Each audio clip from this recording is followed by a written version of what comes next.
Hi friends, I've just finished reading this book titled India's Greatest Speeches, compiled by Nitin Agarwal. Nitin Agarwal. The publisher of this book is Grapevine India Publishers Limited, published in 2014. The price of this book is rupees 195. It comprises of 325 pages. Most of the speeches are available in the archives, yet I would say Nitin has done a good job of providing them in a ready-made platter. The selection of speeches and the introduction of the personality before each speech is also quite absorbing. Friends, at times we all feel we know a celebrity quite well, but when you start reading about him, you feel otherwise. Overall, it's a stimulating collection of thoughtful speeches delivered by some of the most prominent personalities of India. But then, one viewpoint could be, why read these speeches at all? What do you gain out of them? Well, let me tell you, behind every speech lies the covert and overt accomplishment of the personality, rather the sense of the orator, rather the sense of the orator's personality, which knowingly or unknowingly, directly or indirectly comes out for the betterment of the common man. There is a verse in Gita that says, masses follow the classes. Moreover, speeches often silhouette the inveterate mindset of the orator. It at times even doubles up as a mini biography of the personality.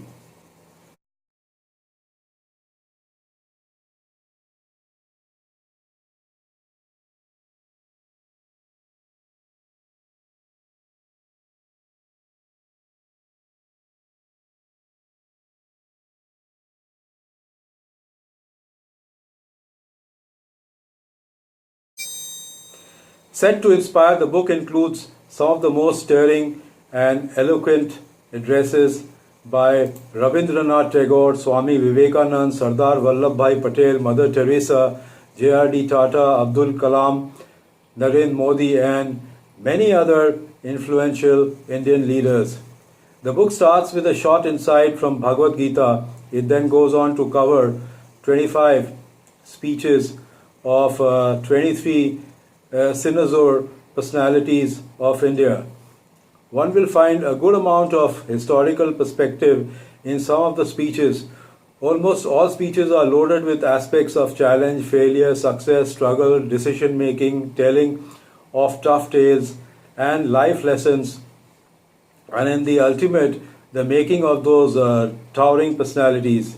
An interesting pattern that unknowingly emerges out of the book is the feel of what India or the bigwigs of India were towards the end of the 19th century, when Swami Vivekananda delivered that famous speech in Chicago in 1893, up to almost a decade and a half after independence, say 1965, and how India changed after 1965, and with that the personalities, the viewpoints, the values, and even the ambitions.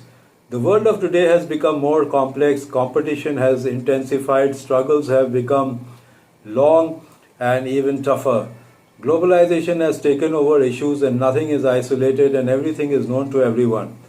The speeches post 1965 reflect that in some way or the other. So, times have changed. The span of speeches is in this particular book is from 1893 to present days.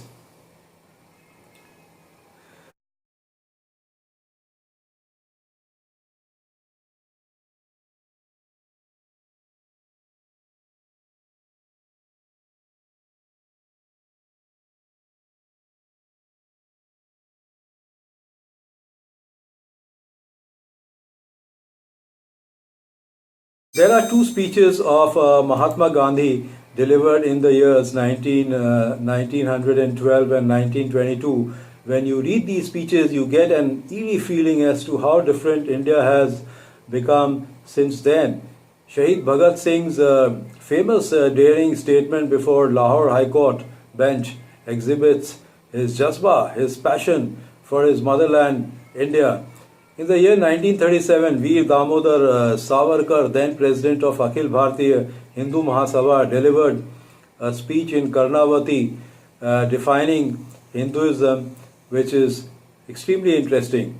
There are other masterpieces too, namely Tagore in 1941 and Dr. Radhakrishnan in 1947.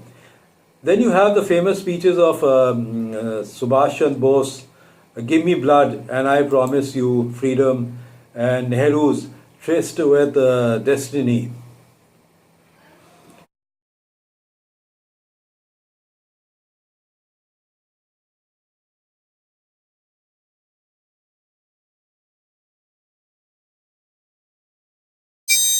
In the year 1948, Sardar Vallabhbhai Patel delivered his famous speech at Calcutta Maidan on unification of India.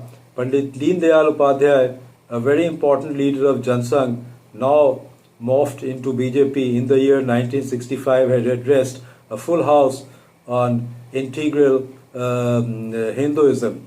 So these are kind of the speeches that you have in this particular book.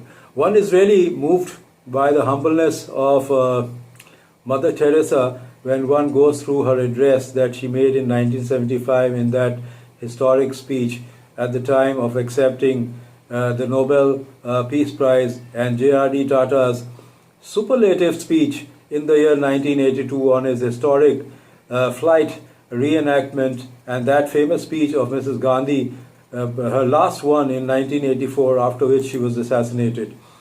Now, who can forget Atal Bihari Vajpayee's famous 2001 address in the United Nations General Assembly, and Narayan Murthy in his 2007 pre-commencement address at New York University describing his volatile and very tough journey.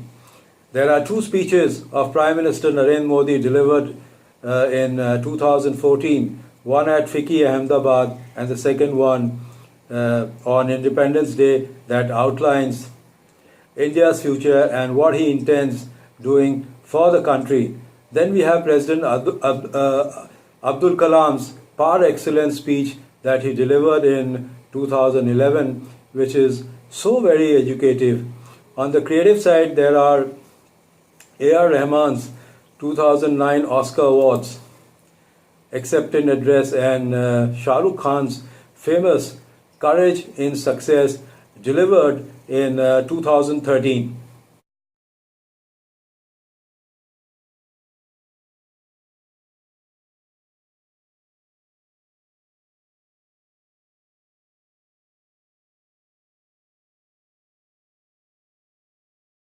Lifetime Achievement Awards don't come easy. Everyone knows about the struggle Azim Premji took to erect his mighty empire. He speaks on the occasion in the year 2013 at the Economic Times Awards.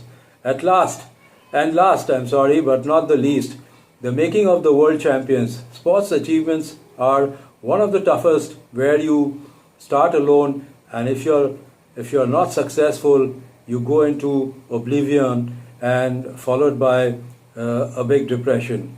There are three wonderful speeches. One is by Vishwanath Anand, 2007 speech at NIT Chennai. Second is by Abhinav Bindra, 2013 at Go Sports Foundation Conclave. And the third is by Master Blaster Sachin Tendulkar, 2013, A Farewell to Cricket.